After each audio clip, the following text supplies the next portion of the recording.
نعمتیں ملی ہیں. آپ سمجھائیں اس آیت کا مطلب کیا ہے. اور توفا کے بارے میں توفا means to receive in full. It does not mean death. اس کا یہ مطلب ہے ہم توفا کو لے کے کیسے بھی انٹرپریٹ کر سکتے ہیں. You can interpret it to mean maut, but it does not mean maut. Just like you can interpret khatam to mean last, but it does not mean last. It means seal. So توفا کا بھی توفا جو عربی لفظ ہے, it can be interpreted, but the direct meaning of tawafa is not death. اچھا, میرا last point جو ہے جو میں سرمد صاحب سے پوچھتا ہوں, یہ عیسیٰ ابن مریم کا پیدائش کے بارے میں. رسول اللہ صلی اللہ علیہ وسلم کا ماں باپ تھا, مرزا صاحب کی بھی ماں باپ تھے, سارے نبیوں کے ماں باپ تھے, لیکن عیسیٰ علیہ السلام جو ہے he was born in a very specific way. He was born in a very abnormal way. تو آپ بتائیں عیسیٰ ابن مریم کیوں مطلب اس طرح دنیا میں آئے. تو اگر if he can be born into this world, اچھا چلو پھر سمجھ آ گئی ہوگی سمجھ آپ کو.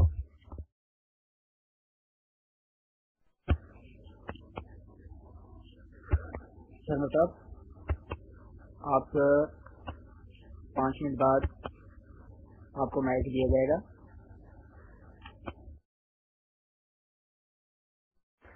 اعوذ باللہ من الشیطان الرجیم, بسم اللہ الرحمن الرحیم.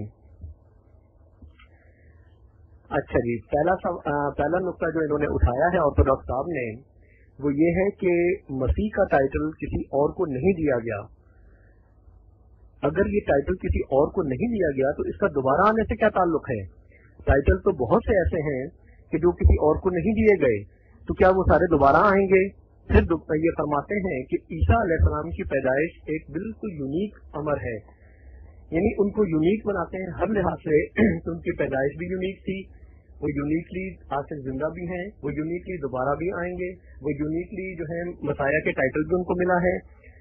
یونیک صرف اللہ تعالیٰ ہے. آپ عیسیٰ علیہ السلام کی طرف یہ تمام باتیں منسوب کر کے ان کو گویا اللہ بنا رہے ہیں, معبود بنا رہے ہیں, عیسائیوں کی تائید کر رہے ہیں. عیسائی بھی یہی کہتے ہیں کہ عیسیٰ علیہ السلام میں وہ خصوصیات ہیں کہ جو کسی اور میں نہیں. نہ کوئی آج سے زندہ ہے, نہ کوئی دوبارہ آئے گا, نہ کوئی بن باپ پیدا ہوا, نہ کوئی کسی مسیح کا کسی اور کو خطاب ملا, نہ ہی کسی نے کوئی مخلوق پیدا کی, نہ ہی کسی نے مردے زندہ کیے.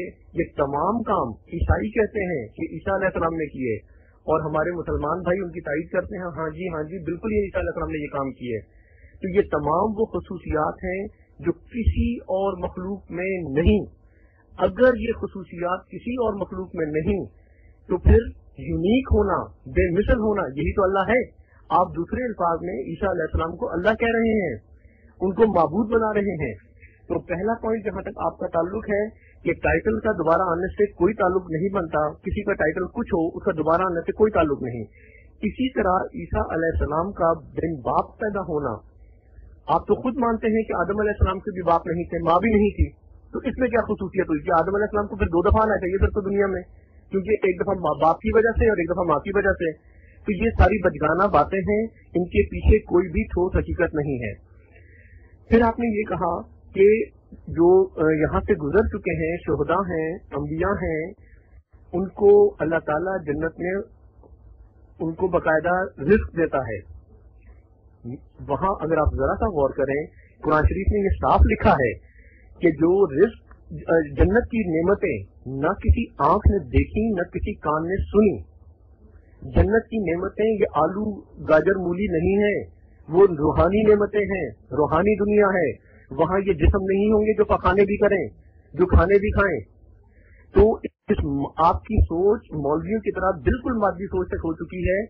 یہاں سے جانے کے بعد جو روحانی روحیں ہوں گی ان کو اعمال کے مطابق, قرآن شریف میں آتا ہے, اللہ تعالیٰ فرماتا ہے کہ جن کے اعمال نامے داہنے ہاتھ میں دیے جائیں گے ان کے چہرے روشن, جن کے اعمال نامے بائیں ہاتھ میں دیے جائیں گے ان کے چہرے سیاہ. اس سے پتہ چلتا ہے کہ یہ والے مادی جسم دوبارہ نہیں بنیں گے, بلکہ اعمال کی مناسبت سے نئے جسم عطا ہوں گے, روحانی جسم عطا ہوں گے, جو ان مادی لمیٹیشن سے آزاد ہوں گے, ان مادی خوراکوں سے آزاد ہوں گے. انہیں جو خوراک ملے گی وہ روحانی خوراک اللہ کی محبت کی خوراک ہوگی. اس کی صحیح تفصیل خود خدا تعالیٰ فرماتا ہے کہ نہ کسی آنکھ نے جنت کی نعمتوں کو دیکھا نہ کسی کان نے سنا. جو آج آپ بتا رہے ہیں کہ جب جنت کی نعمتیں لوگوں کو ملیں گی جنتیوں کو تو وہ کہیں گے کہ اس سے مشابہ ہیں, ریزمبل کر رہی ہیں جو کچھ ہمیں دنیا میں دیا گیا, ریزمبل کر رہی ہیں نہ کہ سملر نہ کہ ایگزیکٹلی سیم. اور یہاں بھی مراد یہ ہے کہ جن اللہ کے بندوں کو اللہ تعالیٰ کی عبادت میں اس کی محبت میں ایک روحانی سرور ملا, روحانی خوراک ملی, روحانیت کی چاشنی ملی, وہ جب انہیں وہاں ملے گی اللہ کی محبت ملے گی, اللہ کا دیدار ملے گا, اللہ کا قرب ملے گا, تو وہ اس لذتوں کو اس سے مماثل پائیں گے جو دنیا میں اللہ تعالیٰ نے ان کو اپنی محبت میں عطا کی. تو یہ گاجر مولی اور یہ گوشت اور لہسن وغیرہ آپ وہاں نہیں کھائیں گے میرے بھائی. اس مادی جسم کو خوراک چاہیے ہے, اور وہ خوراک اللہ تعالیٰ صاف صاف فرماتا ہے کہ مادی خوراک جیسے عیسیٰ علیہ السلام کی ماں نے کھانی چھوڑ دی, اسی طرح عیسیٰ علیہ السلام نے کھانی چھوڑ دی. 2000 سال سے ان کے جسم کو کوئی مادی خوراک نہیں ملی, اور ان کا مادی جسم قرآن کریم ایک دوسری آیت میں فرماتا ہے کہ مادی جسم بغیر خوراک کے رہ ہی نہیں سکتا مادی خوراک کے, لہذا جسم کی کہانی ختم. اگر جسم ختم تو تمام شہداء کی طرح زندہ ہے, ہم بھی مانتے ہیں تمام انبیاء کی. ان معنوں میں تو سب سے زیادہ اگر کوئی زندہ نبی ہے تو محمد صلی اللہ علیہ وسلم. کیونکہ پوائنٹ زیادہ ہیں, وقت کم ہے, میں دوسرے پوائنٹ پر آتا ہوں. انہوں نے ایک بات یہ بھی کہی کہ صرف عیسیٰ علیہ السلام سے پوچھا جائے گا کہ کیوں تمہاری امت نے جو ہے شرک پیدا کر لیا. یہ بات میرے بھائی ایسی نہیں ہے. میں نے اپنے پہلی اس میں بھی آپ کو بتائی تھی, پہلی ٹاک میں بھی دوبارہ بتاتا ہوں. صحیح بخاری کی حدیث ہے, ہاں حضور, اور یہ ہے باب تفسیر سورہ مائدہ, کتاب التفسیر سورہ مائدہ کے ماتحت لکھا ہے. ہاں حضور فرماتے ہیں کہ ایک وقت آئے گا کہ میرے کچھ صحابہ کو بھی دوزخ کی طرف لے جایا جائے گا. میں کہوں گا کہ یہ تو میرے صحابہ ہیں, ان کو کیوں دوزخ کی طرف لے جایا جا رہا ہے؟ جواب دیا جائے گا کہ آپ کو نہیں معلوم کہ آپ کے پیچھے انہوں نے کیا کیا کیا. تو آپ فرماتے ہیں کہ اس وقت میں بھی وہی جواب دوں گا جو عیسیٰ علیہ السلام نے دیا کہ اے اللہ میں ان پر نگراں رہا جب تک میں ان میں رہا. تو یہ حضور صلی اللہ علیہ وسلم بھی اسی طرح اپنی صفائی پیش کریں گے جیسے عیسیٰ علیہ السلام اپنی صفائی پیش کریں گے. اس بارے میں بھی عیسیٰ علیہ السلام کی کوئی خصوصیت نہیں ہے. اب آتے ہیں کہ جی مرزا صاحب کو حضرت مسیح موعود علیہ السلام کو کافر کیوں کہا گیا؟ میرے بھائی, آج سے پہلے کس نبی کو, کس خدا کی طرف سے آنے والے کو کافر نہیں کہا گیا؟ یہ آپ کا شیوا حضرت آدم سے لے کر حضور صلی اللہ علیہ وسلم تک جو شیوا رہا ہے وہی شیوا آج آپ استعمال کر رہے ہیں, اسی سنت پہ آپ عمل کر رہے ہیں. خدا کی طرف سے آنے والے ہر ایک کو کافر کہا گیا. ہر ایک اللہ تعالیٰ سورہ یاسین میں فرماتا ہے کہ افسوس ہے انسانوں پہ کہ آج تک میں نے کسی نبی کو نہیں بھیجا, کسی معمور کو نہیں بھیجا جس کی تذلیل نہ کی گئی ہو, جس کا تمسخر نہ کیا گیا ہو, جس کی مخالفت نہ کی گئی ہو. تو یہ کافر کہنا, مخالفتیں کرنا مولویوں کا شیوا آج سے نہیں ہے, حضرت آدم علیہ السلام سے لے کر ہمیشہ رہا ہے. سر سید احمد خان کے متعلق آپ نے ایک سوال اٹھایا, تو بھائی آپ کے علم میں نہیں, آپ بہت دور USA میں رہتے ہیں. پاکستان کے آدھے سے زیادہ ملا سر سید کو بھی کافر کہتے ہیں.